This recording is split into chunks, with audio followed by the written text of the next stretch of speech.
Welcome back, weirdos, or welcome to my channel. Hi, hello, I am Marlakris. Thanks for stopping by. I hope you'll stay. We're going to do some dip powder nails today, and I'm going to show you kind of what I do to get my nails to look like I just walked out of the salon with a fresh set for not a lot of time and not a lot of cash. So if that's something you're into, please stick around and let's get into this manicure. So I'm going to use a few different products today. This white is called Whipped Cream Bikini. It is by Sassy Mouth Dip Powder. As you can tell, I love this white. I have a whole vat of it that's pretty much half empty, so I use it pretty regularly. I'm also going to be using the ManiBoss Dip Base Coat and Dip Activator. These are my current favorite dip liquids. I'm going to be using a clear acrylic. Yes, you can use acrylic for dip powder nails. I'm going to use that to encapsulate everything later. I'm going to use a gel top coat. I'm also going to use a beautiful reflective glitter dip powder, also by Sassy Mouth, that I'm going to show you a little bit later. But the first thing I want to do is get the white on my nails. I do not want to contaminate my white with the glitter. That will annoy the heck out of me later on if I go to do another manicure and there's a rogue piece of glitter. So I'm going to start by doing the white first, get that on, get that activated, and then we can move on to the glitter. So my first big tip when you're doing your own dip powder nails is liquid control. You want to make sure you don't have an excessive amount of liquid on your brush when you're putting it on the nail. I also don't like to start the liquid in the cuticle area of a nail. I kind of like to start in the center of the nail. That way I don't flood my cuticles and my sidewalls. I'm going to take an orange wood stick and run it around the sidewalls and the cuticle area to make sure I don't have any product on my skin. That's going to help prevent lifting, and it's also going to make your manicure look a lot cleaner, especially when you go to file and buff. You'll have a lot less work to do later. You might notice that I am wiping my brush off on a paper towel in between each nail.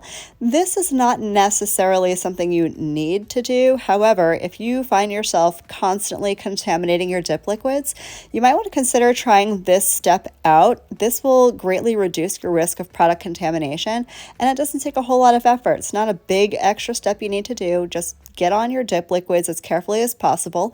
Wipe the brush on your paper towel before you put it back in the bottle. This will also help prevent you from gluing your bottle shut. If you've ever had that happen, if you know, you know. It is incredibly frustrating, so that can really help prevent against that.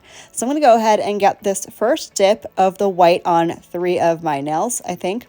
Pinky, middle, and index. I'm going to do 2 full coats. And then I'm going to do a clear cap, and then we're going to move on to the beautiful reflective glitter. Y'all wait till you guys see this. If you're watching this video and you're wondering, how do I prep my nails for this? Or how do I remove the dip powder nails after I get it on and I've worn it for a little bit? I will make sure to leave both videos because I have them all ready to go for you. I'll leave my how to prep your natural nails for longevity and also my 6-minute soak off video. So I got you covered from prep to removal.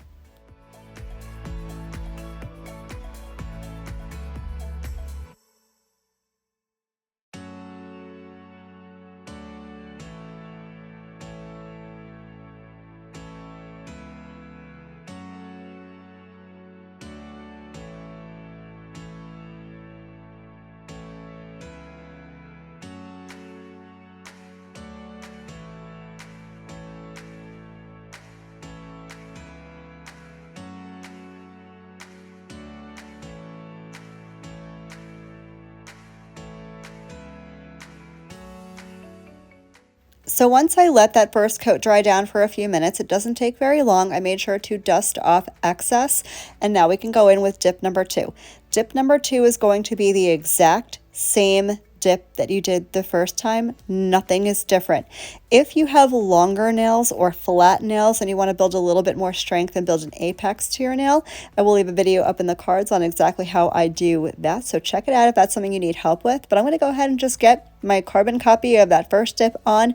Round 2, exactly the same. Then we're going to talk about clear dip powder and why it might be important for you.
So this is the Modelones Clear acrylic, but I'm going to use it here as dip powder. So I've had a lot of questions in the recent past about when or how to use clear to protect your nails or protect your color. So I'm going to tell you how I like to use it. Now, mind you, I do soak-offs or I use peel-off base coat, so I never have to file off my color to do another set. If you prefer to file off your color and do another set, I would highly advise you put the clear underneath your color, and that'll protect your natural nail when you're filing off your dip color. However, because I do soak-offs or I use peel-off base coat, I prefer to do a layer of clear over my color, and that acts as a protective layer from the file and the buffer when I go to do that a little bit later, because the last thing you want to do is put all this effort into making your nails look beautiful, get the color exactly the way you want it, and then you go to file and buff and you remove color, which can happen sometimes, especially if you have a little bit of a heavy hand when it comes to filing. So I like to use the clear over top just to protect the color. But again, it's totally an optional step. You don't need to do it, but it's one that I would highly recommend. So I'm going to go ahead and do a full dip into the clear dip powder, and then I'm going to activate.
So we're done with dipping, and now we're going to activate. The activator is what's going to harden your dip base and your dip powder together so you can file it and shape it.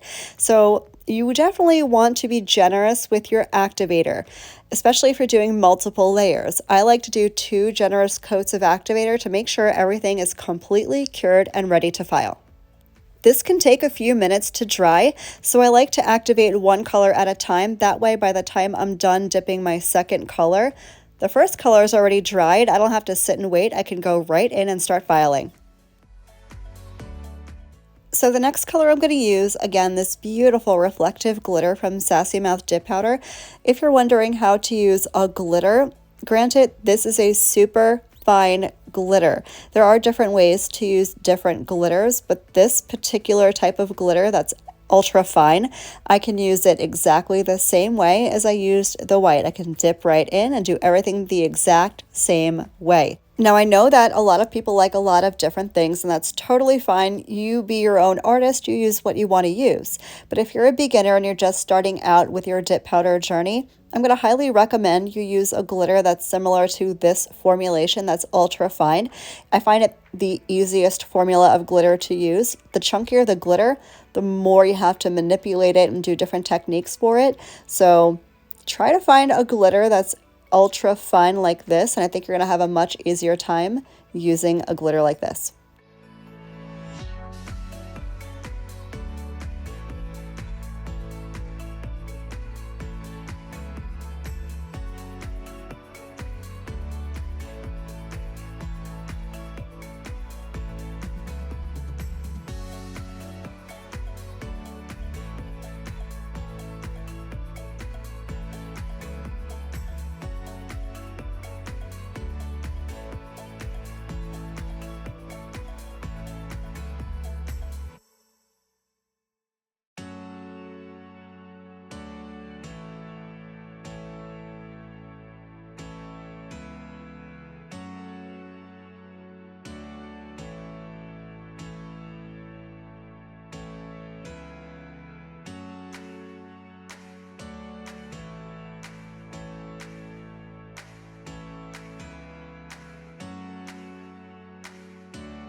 So as you're going to see, I have a different brush than I used for the white. This is my dedicated glitter brush.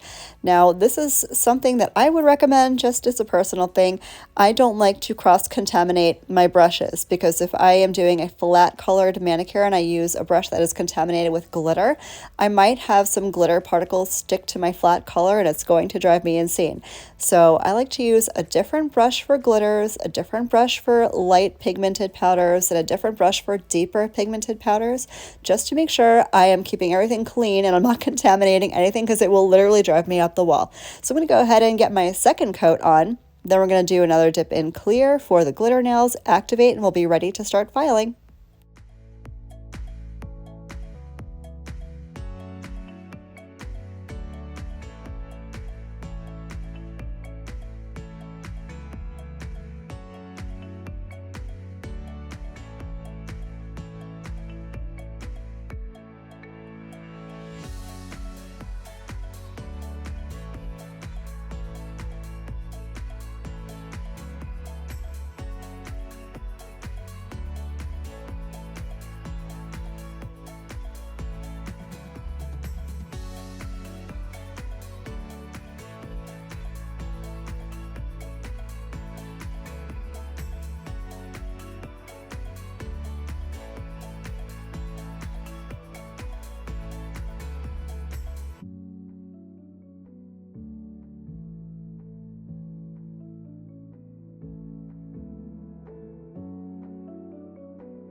I'm going to go ahead and grab my stiff bristled brush, and here's another good tip for you, especially if you're using glitter, but really with any pigmented color.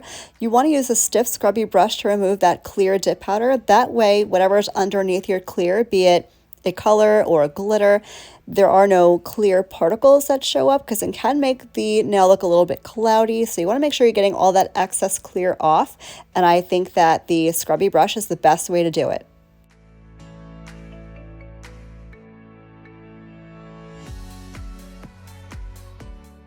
So if you're wondering how you can tell if you're ready to file, this is how. The nails make this clicky noise.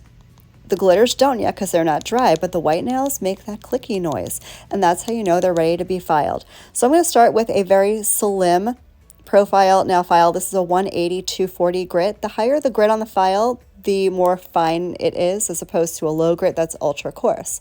And I'm going to first clean up in my cuticle area. This is very gentle. I do not apply any pressure when I'm filing my nails whatsoever. And I'm just going to round out that cuticle area, make it look nice and clean and crisp. And I find this to be like the most important part for me to really get that fresh out of the salon look. I don't know what it is about a rounded cuticle area, but it's like my favorite thing to do, and just it makes such a difference in the end result for your manicure. Now, my next tip for you is going to be throughout the filing process, and that is every once in a while, dust off your nail and see where you're at. Only file a little bit at a time, because if you over file, you can't get that back. You know, it's easy to overfile your nail, especially as mentioned, if you're a little heavy-handed. So you want to be very gentle and stop often so you know exactly where you are in your filing. Then I'm going to go ahead and clean up the sidewalls and the free edge. I want to keep my file as straight as possible. I don't want to go underneath the nail or over top the nail just yet. I want to make sure that everything is very straight, going alongside and on the free edge of the nail. Then we're going to do something that I call contouring. We're really just going to blend everything together with another hand file. Again, all of this is super optional. This is just what works, I find, best for me. This is a 150 grit file, and I'm going to super gently just go in that cuticle area where we did all that shaping before, because that can create a bit of a ledge. And I'm just going to very gently blend that together so it kind of flows from, it looks like it's growing out of your nail, you know? So I'm going to blend that together. I'm going to do the same thing with the sidewalls, and then we're just going to give our nails a little bit of a buff, and we're going to be done.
So here's the entire hand, filed, shaped, contoured, buffed. I'm going to go ahead and de-dust.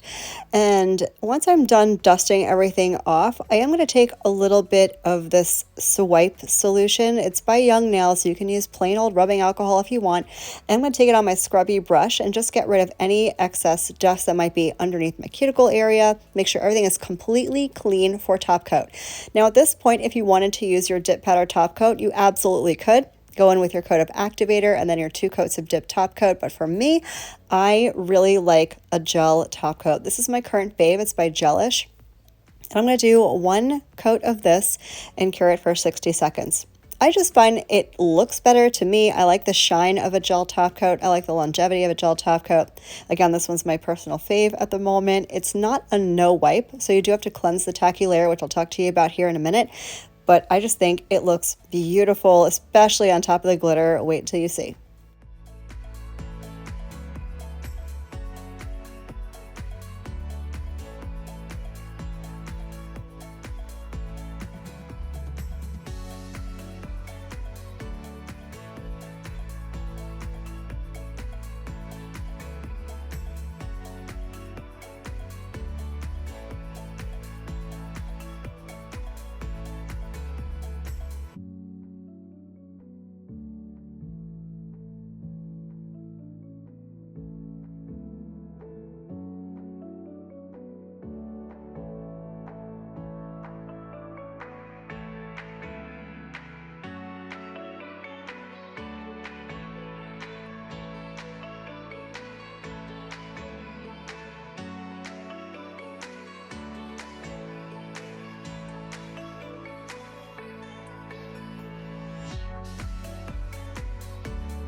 So here is the finished manicure. As mentioned, it's not a no wipe top coat, so there is a tacky layer that it cures with. It does not mean it's not cured. It is completely cured, but it cures tacky. So I'm going to take some more of that swipe solution, or you can use rubbing alcohol, and I'm going to just very gently remove that tacky layer. You want to be careful with the tacky layer though, because you don't want to push that into your cuticles or into your sidewalls.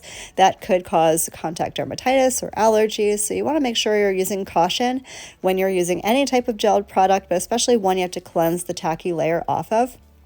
There are plenty of really nice no-wipe gel top coats. If you are in the market for one of those, check out Adrada. I love her no-wipe gel top coat. But the last thing I'm going to do to finish this manicure is apply some cuticle oil. I will never sit here and tell you you need anything or you need to do anything. I don't know your life. You do what you need to do. And whatever you're doing, as long as it's working for you, I support. However, you need a good cuticle oil. I am obsessed with this cuticle oil. I will preach to use it up and down, left and right all day. It's going to rehydrate your skin and nails. It's going to help moisturize your skin and nails. It does promote nail growth as well. So the benefits are amazing. Get yourself a good cuticle oil, and that's it. Those are my top, 15 tips on how to do your own nails at home and have them look like you just walked out of a salon. I hope this was helpful. I hope you guys found it interesting. Thank you so much for spending some of your day with me today. I hope the rest of your day is as beautiful as you are, and I will catch you in the next one. Love you. Bye.